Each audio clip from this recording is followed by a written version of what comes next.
umugororotsi ngo atotahara nk'ikigazi agashigwa hejuru nk'igiti cy'irebanoni.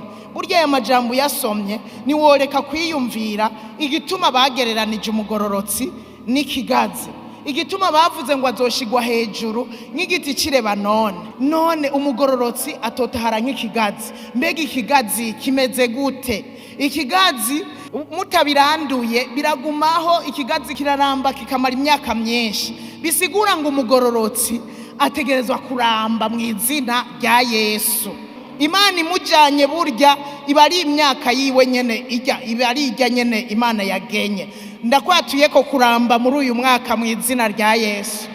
Ikigazi gifise akamaro kanini ya cyane. Bisigura ngo umukristo nawe ategerezwa kugira akamaro kenshi mu nzu y'Imana. Ukaba uri ngaha mu nzu y'Imana atakamaro wari ufise, winjira usohoka. Nagira ndakubwire ngo sinzi ko woba witwa umugororotsi. Mu yandi majambo umwe yizera Yesu akamwakira nk'umwami n'umukiza.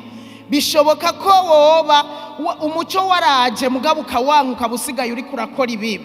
Ahandi wo wategerezwa kugira akamaro nk'aki kigazi.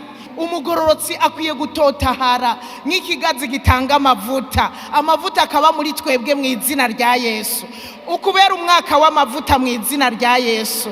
Ukorere mu mavuta yawe, ukorere mu mavuta kuko uri kigazi, kandi ayo mavuta uzoca uyahako mugenzawe.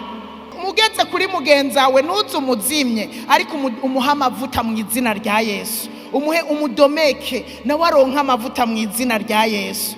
Ikigazi muri rya mise barakuramwo amasabuni, imise barayicana, umuriro ukaka, n'umuriro wanse gufatwa ukoresheje imise byaka n'ingoga, biriya bideshe biravamwo ifumbire, ikigazi kiravamwo imikubuzo.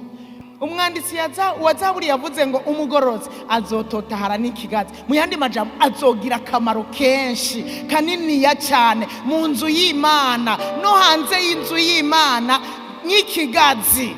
Uyu ni umwaka wo kugira akamaro mu nzu y'Imana. Wewe wahora winjira usohoka plus jamais, ingukore ingo hani mu nzu kwa data, hani mu muryango, ingo ukore nawe ugira icyo ukoze, ubera akamaro abandi, ugirira ikimaza abandi. Ibi byose twabonye si kigazi kibibenefisia, ariko n'abandi babenefisia izi nyungu zose z'ikigazi akaba aribo babironka.